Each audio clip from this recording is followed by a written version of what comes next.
샬롬, 안녕하세요. 제이슨 목사입니다. 오늘 하나님 말씀은 욥기 1장 13절에서 22절입니다. 제가 읽어드리겠습니다.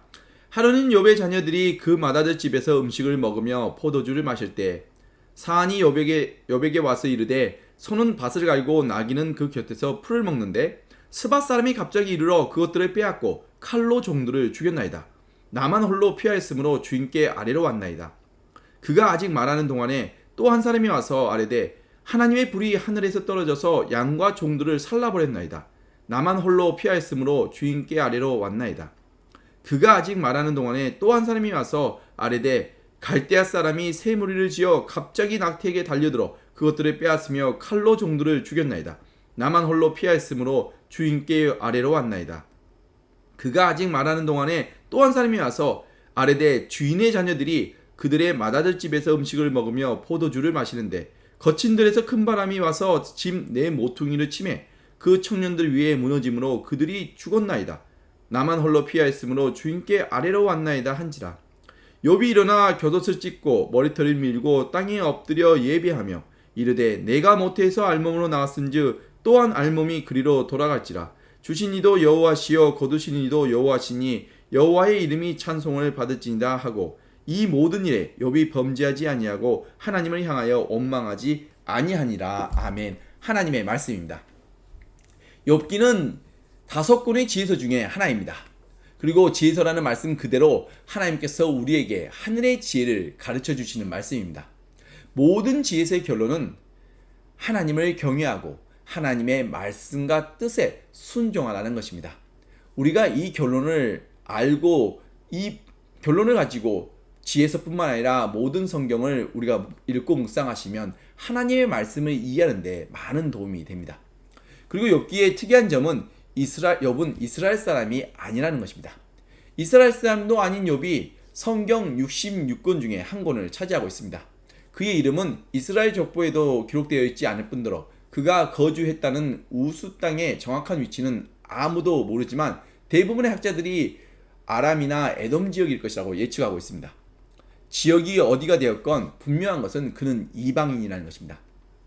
이 한 가지만으로도 우리는 하나님은 단순한 이스라엘의 하나님이 아닌 모든 민족과 온 열방의 하나님이심을 잘 알 수 있습니다. 우리가 고난하면 제일 먼저 떠오르는 사람이 욥입니다. 그리고 우리가 현재 지금 경험하고 있는 여러 가지 어려운 일들과 고난들 속에서 우리에게 힘과 용기와 소망이 되는 말씀이 바로 욥기입니다. 왜냐하면 그는 우리가 현재 경험하는 고난과 감히 비교할 수 없을 만큼 더 큰 고난과 아픔을 경험한 사람이기 때문입니다. 그가 가장 고통스러웠던 것은 사실 엄청난 그 고난들보다도 그 고난이 왜 자신에게 찾아왔는지를 이해하지 못했기 때문입니다. 이유를 알 수 없이 찾아온 고난 앞에서 그는 참으로 답답하고 억울하고 고통스러웠습니다. 왜 이런 고난을 당해야만 하는지 그 이유만이라도 안다면 어떻게든 참고 이겨가겠는데 그 이유를 알 수 없기에 그는 너무나 고통스럽습니다.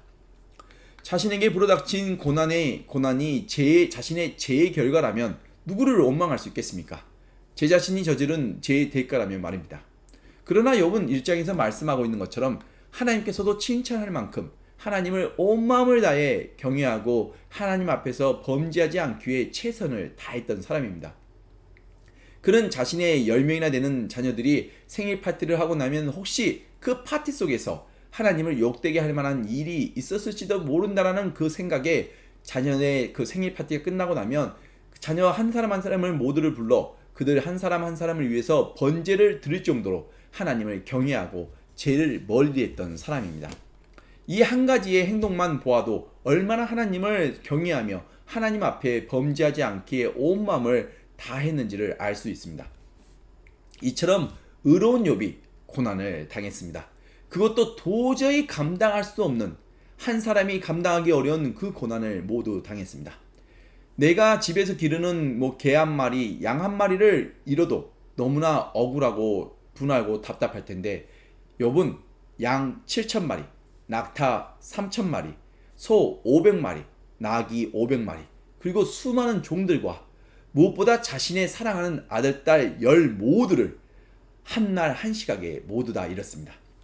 그뿐만 아니라 자신의 온몸에 악한 종기가 나서 질그릇 조각으로 자신의 몸을 긁어 온몸에 피고름이 터져 흐르는 끔찍한 고통 속에 있었습니다. 그에게 남은 것은 정말 고통과 절망뿐이었습니다. 오늘 특별히 여러분들과 함께 은혜를 나누고자 하는 말씀은 22절에 이 모든 일에 욥이 범죄하지 아니하고 하나님을 향하여 원망하지 아니하였다라는 말씀입니다. 모든 것을 한순간에 잃어버린 이런 끔찍한 고난 앞에서 보통 사람이라면 죽기를 원했을 것입니다. 그 이유는 간단합니다. 바로 소망이 없기 때문입니다. 죽는 것이 사는 것보다 낫다고 생각하기 때문입니다. 하나님을 경외하고 나름 의롭게 산다고 살아온 사람인 만큼 이런 저주를 부으신 하나님을 도저히 이해할 수 없기에 하나님을 원망을 안 할 수가 없을 것입니다. 전체 그림을 다 볼 수 없는 불완전한 인간으로서는 어찌 보면 너무나 지극히 당연한 반응이었을 것입니다. 그러나 욥의 반응은 달랐습니다.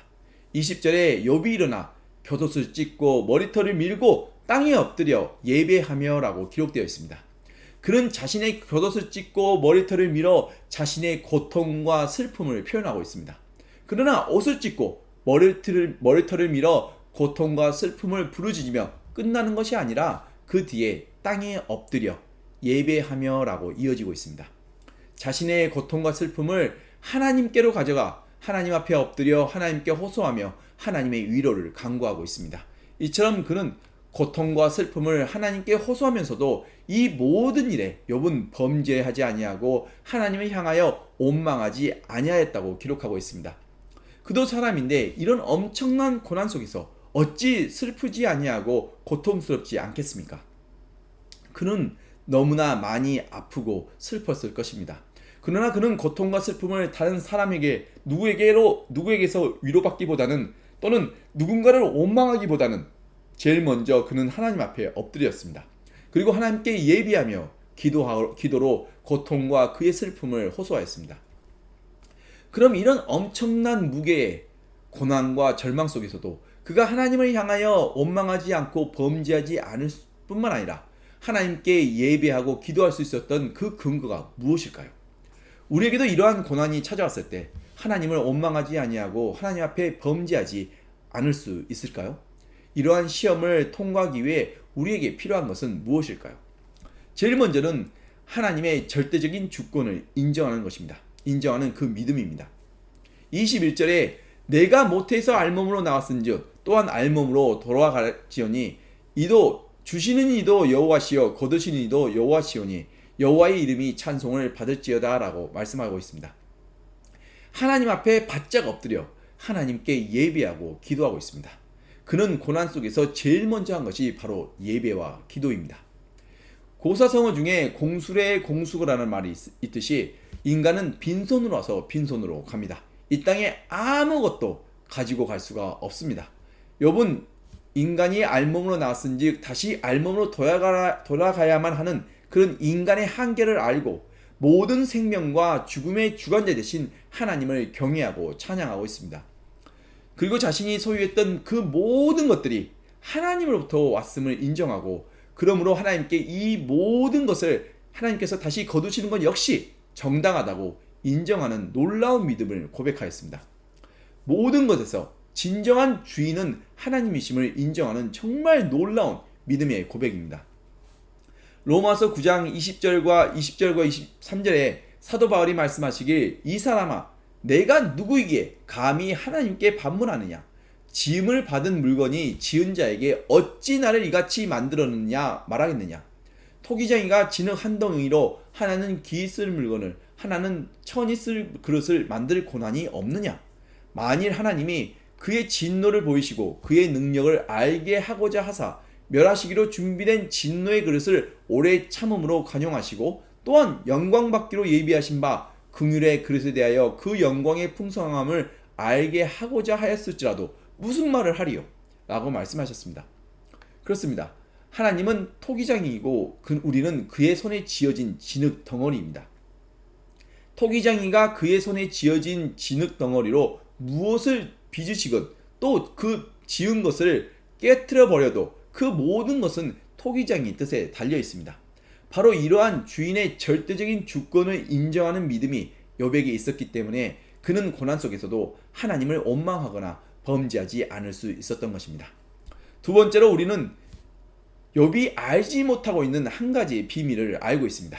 그것은 바로 하나님의 선하심을 믿는 그 믿음입니다. 물론 욥은 모든 축복이 하나님으로부터 왔음을 인정하며 하나님의 선하심을 믿고 알고 있었습니다. 그러나 욥이 모르고 있었던 것은 이 모든 고난이 하나님으로부터 온 것이 아니라는 것입니다. 욥의 모든 고난은 처음부터 사탄의 시험이었다는 것과 자신이 하나님을 원망하지 않고 범죄하지 않음으로써 그런 사탄의 시험들을 통과했다는 점을 알지 못하고 있었습니다. 욥기 1장 9절에서 11절에 하나님께서 욥을 온전하고 정직하여 하나님을 경외하며 악에서 떠난 자라고 칭찬을 하시자 사탄이 여호와에게 대답하여 이르되 욥이 어찌 까닭없이 하나님을 경외하겠습니까? 주께서 그와 그의 집과 그의 모든 소유물을 울타리로 두르심 때문이 아니니까? 주께서 그의 손으로 하는 바를 복되게 하사 그의 소유물이 땅에 넘치게 하셨습니다. 이제 주의 손을 펴서 그의 모든 소유물을 치소서. 그리하면 반드시 틀림없이 주를 향하여 욕하지 않겠습니까? 라고 시험을 제안했습니다. 하나님께서 욥의 안전을 보장하신 후에 그의 시험을 허락하셨습니다. 욥은 이 사실을 알지 못했습니다. 그는 모든 저주가 하나님으로부터 온 줄로 알았습니다. 그는 고난 속에서도 그의 생명을 지키시는 하나님의 선하심을 알지 못하고 있었습니다. 첫 번째 시험에 실패한 사탄에게 하나님께서 고난 속에서도 범죄하지 아니하고 온전함을 굳게 지킨 또 욥을 칭찬하자 욥기 2장 4절과 5절에서 사탄은 하나님께 두 번째 시험을 제안합니다. 사탄이 여호와께 대답하여 이르되 가죽으로 가죽을 바꾸오니 사람이 그의 모든 소유물로 자기의 생명을 바꿉니다. 이제 주의 손을 펴서 그의 뼈와 살을 치소서. 그리하면 틀림없이 주를 향하여 욕하지 않겠습니까? 라고 말했습니다. 그러자 하나님께서 욥의 생명의 안전을 보장하신 후에 그의 시험을 다시 한 번 더 허락하셨습니다.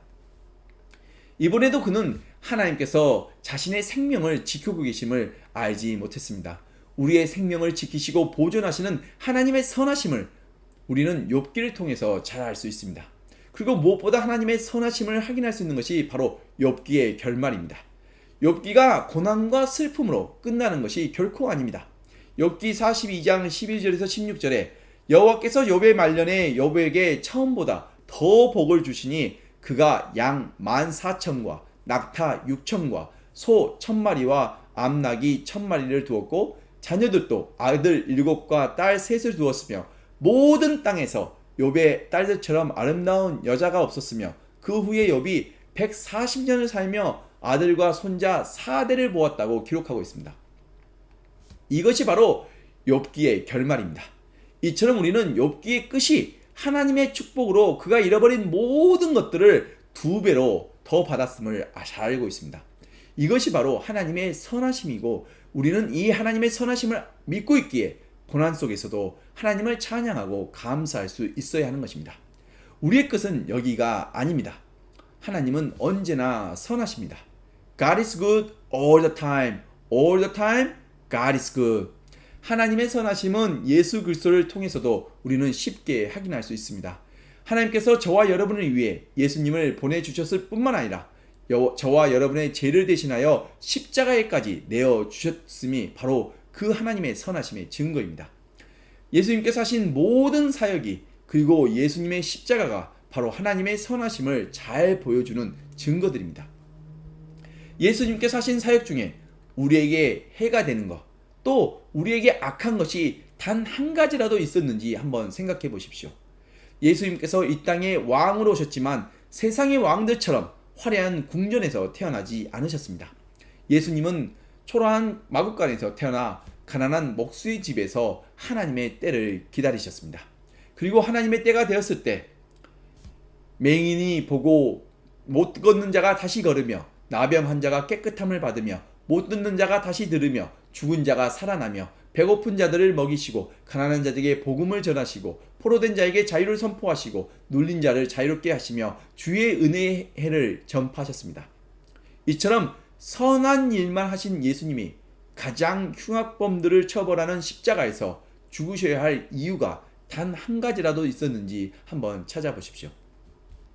자격 없는 우리를 거룩하신 하나님의 자녀 삼아 주신 것이 하나님의 놀라운 선물이며 하나님의 선하신 뜻입니다. 하나님의 선하심이 아니면 이것을 무엇으로 달리 설명할 수 있겠습니까?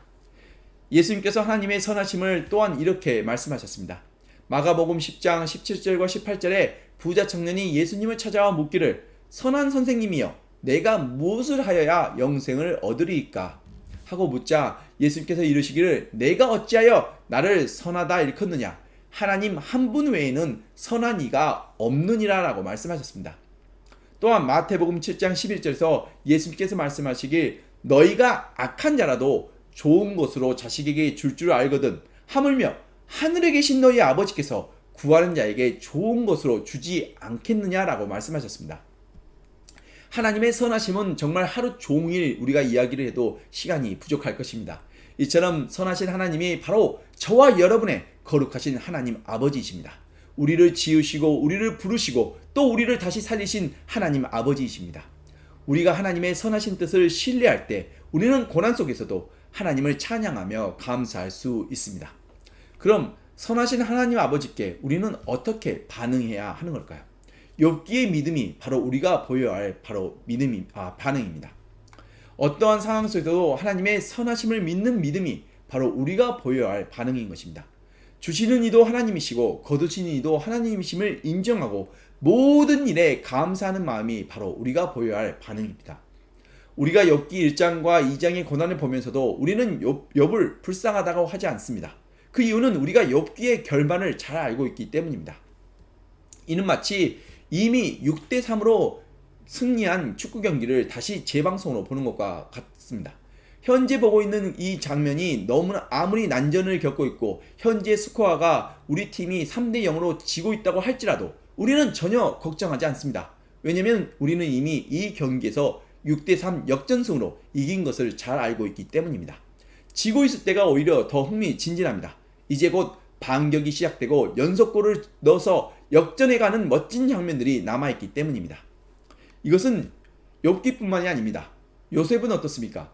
요셉은 형제들의 시기 질투로 죽을 고비를 넘기며 애굽의 노예로 팔려갔습니다. 그리고 13년간의 노예와 죄수로 살았습니다. 그러나 우리는 요셉을 절대 불쌍하게 생각하지 않습니다. 그 이유는 그 이후에 그가 당시 초강대국이었던 애굽을 다스리는 최고의 실권자 총리가 되었기 때문입니다. 모세는 어떻습니까? 애굽의 왕자로 40년을 살다가 동족을 스스로 구원하려다 살인자가 되어 도망자 신세가 되었습니다. 그리고 40년간 미디안 광야에서 장인의 양을 치며 살아갔습니다. 그러나 우리는 이러한 모세를 보며 불쌍하게 생각하지 않습니다. 그는 그 이후에 하나님의 부르심을 받고 애굽에서 노예로 살고 있었던 200만 명의 이스라엘 백성을 홍해바다를 가르고 인도해낸 이스라엘의 대영웅이며 리더가 되었기 때문입니다. 다윗은 어떻습니까? 다윗은 아무런 죄 없이 사울 왕의 치기와 질투로 13년간 자기의 목숨을 보존하기 위해 도망자로 살았습니다. 그러나 우리는 이러한 다윗을 불쌍하게 생각하지 않습니다. 그는 그 이후에 이스라엘 통일왕국의 제2번째 왕이 되어 그의 후손이 계속해서 왕을 이어갔을 뿐만 아니라 예수 그리스도가 그의 계보를 따라 이 땅에 오시는 큰 영광을 누렸기 때문입니다. 이처럼 고난의 욥을 보면서도 우리가 불쌍하게 생각하지 않는 그 이유는 비록 당장의 고난은 힘들고 어려워 보여도 이것이 끝이 아니라는 것을 잘 알고 있기 때문입니다. 바로 이러한 모습이 우리들의 모습입니다. 현재의 고난이 당장은 힘들고 어렵다 할지라도 우리의 끝은 이 땅이 아니라는 것입니다. 욥이 소유한 수많은 재산으로도 살 수 없는 재물보다 더 귀하고 더 소중한 영원한 생명이 우리 안에 있기 때문입니다. 그래서 로마서 8장 18절에 사도 바울이 말씀하시길 현재의 고난은 장차 우리에게 나타날 영광과 감히 비교할 수 없다고 말씀하셨습니다. 바로 사도 바울이 이렇게 고백할 수 있는 그 근거는 바로 예수 그리스도 안에 있는 우리에게 영원한 생명과 천국 소망이 있기 때문입니다. 이런 놀라운 선물을 우리에게 주신 하나님은 언제나 선하십니다. 그러므로 어떠한 상황 속에서도 우리 안에 영원한 생명과 천국 소망을 주신 하나님의 선하심을 우리는 기억해야 합니다. 모든 것을 합력하여 선을 이루시는 하나님을 우리는 기억해야 합니다. 그래서 항상 기뻐하고 쉬지 않고 기도하며 범사에 감사하는 축복과 은혜가 저와 여러분의 삶 속에 있기를 간절히 축원드립니다. 기도하시겠습니다. 하나님 아버지 감사합니다. 예수 그리스도의 십자가 사랑을 통해 너무나 부족하고 제약된 우리를 거룩하신 하나님의 자녀 삼아 주시고 예수 그리스도의 생명을 나누어 주심에 감사합니다. 하나님의 그 선하신 뜻을 따라 살아가기에 너무나 부족하고 연약한 우리를 불쌍히 여기시고 우리가 실족할 때마다 우리의 연약한 손을 다시 붙잡아 주심에 또한 감사합니다. 하나님의 말씀 속에서 하나님의 선하신 뜻을 깊이 깨닫는 지혜와 명철을 부어 주시옵소서. 그래서 하나님을 경외하며 하나님의 말씀과 뜻에 순종하여 하나님을 기쁘시게 하며 모든 선한 일에 많은 열매를 맺게 하여 주시옵소서. 그리고 우리에게 맺힌 선한 열매들을 통해 우리 주변에 있는 많은 사람들에게 유익과 기쁨을 나누어 주며 하나님의 나라가 확장되어가는 그런 아름다운 축복이 우리들의 삶 속에 있게 하여 주시옵소서. 그리고 이 모든 것을 이루시는 이는 내 자신이 아닌 우리 안에 살아계신 예수 그리스도심을 믿고 의지하며 영원한 생명과 소망의 이름 되신 우리 주 예수 그리스도의 이름으로 간절히 기도드렸습니다. 아멘.